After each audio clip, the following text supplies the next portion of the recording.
Olá, leoas! Nós estamos aqui retornando com a continuação do capítulo de número 3, o nosso áudio de número 6, com o nosso livro O Despertar da Leoa, Levante-se e Transforme Seu Mundo, Lisa Bevere, a editora Chara. Vamos lá? Respostas, não problemas. Já enfatizamos brevemente o tema sobre o qual escrevi em 2005, em meu livro A Força de Ser Mulher. A premissa de que você, filha, é uma resposta e não um problema. Agora, quando estou concluindo O Despertar da Leoa, outro livro importante e impactante intitulado Metade do Céu, nos dá esta confirmação. As mulheres não são o problema, mas a solução. Esse livro foi elaborado pela equipe Marido e Esposa, formado por Nicholas e Sheryl, jornalistas vencedores do Prêmio Pulitzer. Eles escreveram com a intenção de despertar o mundo para a necessidade urgente de permitir que as mulheres tenham acesso ao poder, dando a elas valor, educação e oportunidades econômicas iguais. O livro, felizmente, criou uma grande agitação na comunidade mundial de autores, ativistas e na mídia. Levanto a questão novamente aqui, porque me entristece ver que a igreja não foi a primeira a confrontar a desigualdade de gêneros. Parece que somos como Jonas, o profeta dorminhoco da antiguidade, que dormia em um porão escuro enquanto a tripulação manobrava o navio freneticamente tentando navegar em meio a uma tempestade fatal.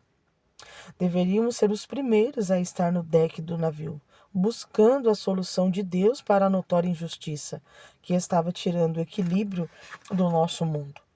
Mas, diferentemente de Jonas, não estamos vivenciando uma tempestade isolada que assola uma única embarcação. O mundo inteiro está assolado, enquanto tempestades ambientais castigam a terra e terremotos financeiros desestabilizam as economias mundiais. A injustiça está fazendo a nossa terra balançar e oscilar. Em um estado de alarme e confusão, as pessoas estão se voltando para os cristãos e perguntando: como isso pôde acontecer? Os cativos, sofredores e confusos se voltam para nós e perguntam como podemos dormir quando deveríamos estar clamando a Deus por um plano para fazermos parte da sua intervenção, antes que seja tarde demais. Contudo, muitas pessoas na igreja permitiriam que o movimento atual as embalasse em um sonho inquieto ou as agitasse para discutirem sobre os temas que verdadeiramente não têm importância. Nos dias de Jonas, Deus enviou uma tempestade para despertar o profeta da sua desobediência e para lembrar a ele que o povo de Nínive estava vivendo na maldade. Deus nunca deseja deixar as pessoas no caminho do mal. Mas Jonas não concordava em impedir a destruição que pairava sobre a antiga cidade. Então ele fugiu e se escondeu no porão de um navio, enquanto viajava na direção oposta a que Deus lhe havia dito para ir. Ele adormeceu. Deus enviou então uma tempestade tão poderosa que a embarcação aonde Jonas estava chegou a ponto de ser despedaçada. Porque Jonas fugiu? Ele não queria resgatar aqueles a quem considerava indignos. Veja a conversa dele com Deus, depois que ele e a cidade foram poupados. Jonas capítulo de número 1, versículo de número 2. Perdão, irmãs. Jonas capítulo 4, versículo 1 e 2. Jonas, porém, ficou profundamente descontente com isso e enfureceu-se. Ele orou ao Senhor: Senhor, não foi isso que eu disse quando ainda estava em casa? Foi por isso que me apressei em fugir de Tarsis? Eu sabia que tu és Deus misericordioso e compassivo, muito paciente, cheio de amor e que prometes castigar, mas depois te arrependes. Jonas queria que Deus julgasse e punisse a cidade, mas Deus queria estender a ela, a graça e a misericórdia. Jonas não se importou se Deus iria eliminar uma cidade cheia de pessoas, mas ficou furioso, a ponto de morrer por causa da sombra de uma árvore que secou. Jonas capítulo 4, versículo 9 ao 11. Mas Deus disse a Jonas: Você tem alguma razão para estar tão furioso por causa da planta? Respondeu ele: Sim, tenho. E estou furioso ao ponto de querer morrer. Mas o Senhor lhe disse: Você tem pena desta planta, embora não a tenha podado nem a tenha feito crescer. Ela nasceu numa noite e numa noite morreu. Contudo, Nínive tem mais de 125 mil pessoas que não sabem nem distinguir a mão direita da esquerda, além de muitos rebanhos. Não deveria eu ter pena desta grande cidade? Será que, assim como Jonas, perdemos a perspectiva do que é importante para Deus? Será que estamos mais preocupadas com o nosso conforto e abrigo do que com aquilo que Deus valoriza? O Altíssimo não está lá no céu animado com a ideia da destruição. Ele anseia por resgatar todos os que estão em um mau caminho. Não vamos reter a esperança exatamente daqueles a quem Deus quer salvar. Eu oro para que você permita que Deus desperte a leoa dentro de você e a posicione para resgatar, e não julgar. Julgar os outros do mal, que ameaça vencê-los e destruí-los. É hora de obedecer à intimidação de Deus, à intimação de Deus. Ele confiou a nós a mensagem das boas novas para a terra. Ele ordenou que amemos uns aos outros. Ele nos encarregou de cuidar das viúvas, dos órfãos, dos estrangeiros e dos pobres. Agora mesmo, ele encoraja as filhas, jovens e idosas a apresentarem soluções para os problemas do mundo.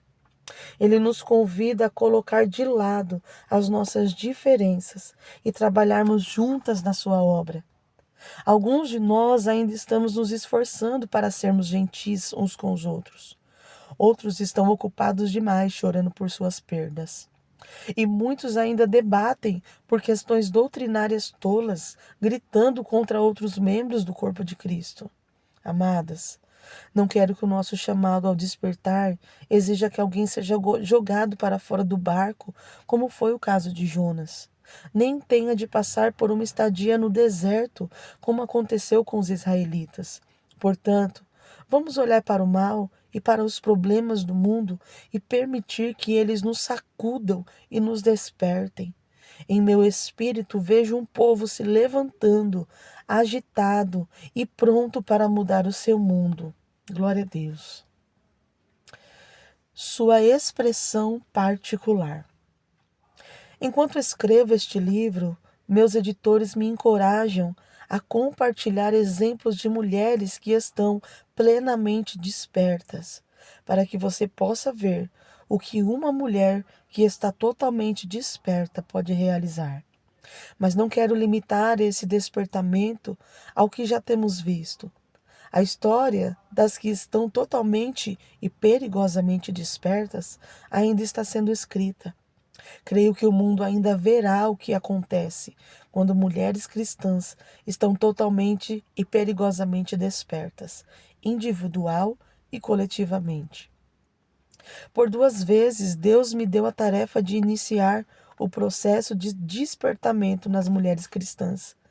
Eu não tenho ideia de como será tudo isso quando estivermos totalmente despertas, mas estou certa de que seremos perigosas nas trevas e gloriosas na luz. Ao refletir sobre isso um pouco mais, passei a acreditar que a expressão de uma mulher cristã como uma leoa feroz e selvagem ainda está por ser definida. Também passei a entender que as pessoas gostam que lhes digam o que fazer. Mas um cristianismo que nos mostra passo a passo o que fazer também nos deixa destituídos de grande parte do ministério de Deus. Assim sendo, essa não é uma mensagem que contém uma instrução detalhada. Quero que você esteja desperta para levantar como uma leoa e andar na sua expressão particular do que isso significa. Se você, só você e Deus, podem definir como será essa leoa quando ela estiver totalmente desperta em você. Recentemente, pedi à minha equipe para me enviar palavras ou mensagens que lhes vêm à mente quando pensam em uma leoa acordada. Não fiquei surpresa quando as respostas delas variavam de graça e ternura para feroz e destemida. Essa é a variedade e a vastidão que essa reação de despertamento tem o potencial de alcançar. Ao pesquisar em textos bíblicos, descobri que Deus tem muitas vezes dito ao seu povo e aos seus profetas: vão ali, falem isso, digam aquilo, sem qualquer indicação clara do que acontecerá em seguida. Um exemplo é Eliseu, que disse a uma viúva: vai, pede emprestadas vasilhas a todos os teus vizinhos, vasilhas vazias, não poucas. Então entra e fecha a porta sobre ti e sobre teus filhos, e deita o teu azeite em todas aquelas vasilhas, põe à parte as que estiver cheia. Isso parece um pouco aleatório. Como fazer isso iria resolver o problema dos cobradores de dívidas que ameaçaram escravizar os filhos da mulher? Bem, depois de fazer o que lhe havia sido dito, ela voltou para o homem de Deus e ele lhe disse: vá, vende o azeite e pague as suas dívidas, e você e os seus filhos ainda poderão viver do que sobrar. Pergunto-me, quantas provisões milagrosas nós perdemos, porque primeiro queremos conhecer o passo número 2, 3 e 4, antes de termos completado o passo número 1. Então pense neste livro como um livro tipo, leia as palavras, ore e permita que Deus se derrame em todas as vasilhas que você colocou diante dele. Peça a Deus para encher a sua mente com a ideia de uma leoa, em qualquer formato ou modelo que ele queira usá-la para inspirá-la. Não tenha medo da imagem de nós, mulheres, como leoas, ou de Jesus como um leão. Ela não é diferente da representação de Jesus como o nosso pastor e de como ele se relaciona conosco, suas ovelhas. Será que somos ovelhas literais? Ou Deus nos pede para segui-lo e para confiar nele como tais? Do mesmo modo, Jesus é o nosso noivo e nós somos a sua noiva. Essa é uma figura alegórica. Jesus é ao mesmo tempo pastor, rei, Deus, homem, noivo, irmão, leão, cordeiro, assim como o princípio e o fim. É surpreendente que ele possa querer nos fazer expandir. Minha intenção é permitir que você responda com base em suas percepções exclusivas e em seu lugar de força e influência. A tarefa de despertar. Quando eu estava na faculdade, minha fraternidade tinha o que chamávamos de varanda para dormir. Não sei por que era chamada assim, porque não ficava fora do prédio, nem tinha nenhum acesso externo. Era um quarto longo, sem luminosidade, no segundo andar cheio de camas beliche. Algumas eram dispostas ao longo da parede, enquanto outras ficavam em fileiras perpendiculares a uma fileira de janelas que faziam sombra. Muitas de nós compartilhamos este quarto. Por isso, não eram permitidos despertadores. Em vez disso, alternávamos a missão de realizar a tarefa que menos me agrada, a obrigação de acordar. Antes de se deitarem, todas as noites, as meninas colocavam as etiquetas com os nomes em um quarto, com uma hora em que elas queriam ser despertadas.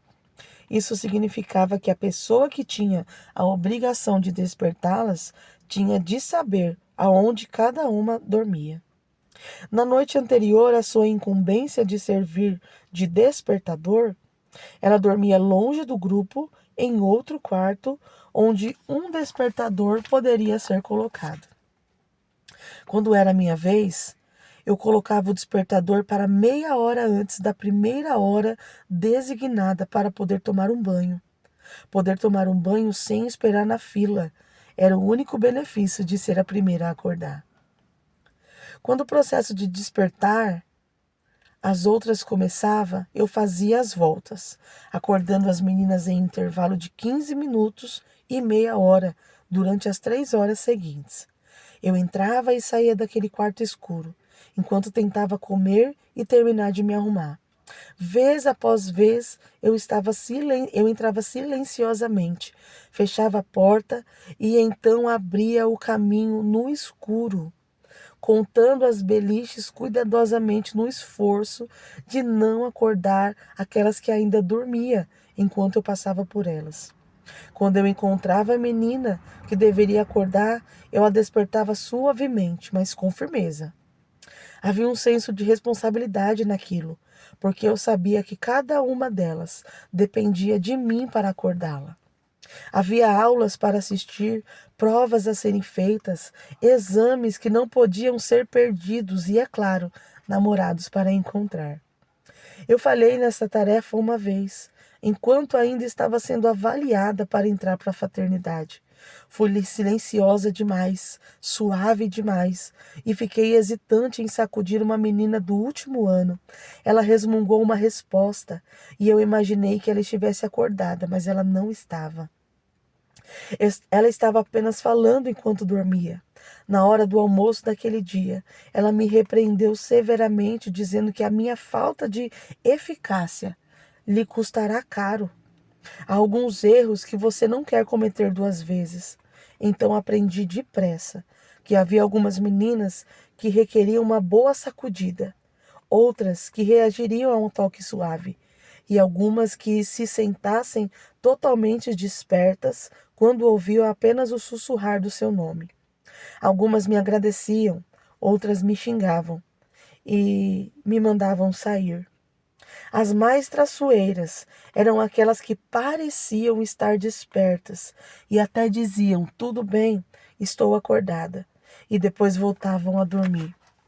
Aprendi que esse tipo de dorminhoca exigia que eu ficasse no posto até ela ter saído do beliche e estivesse com os 2 pés no chão.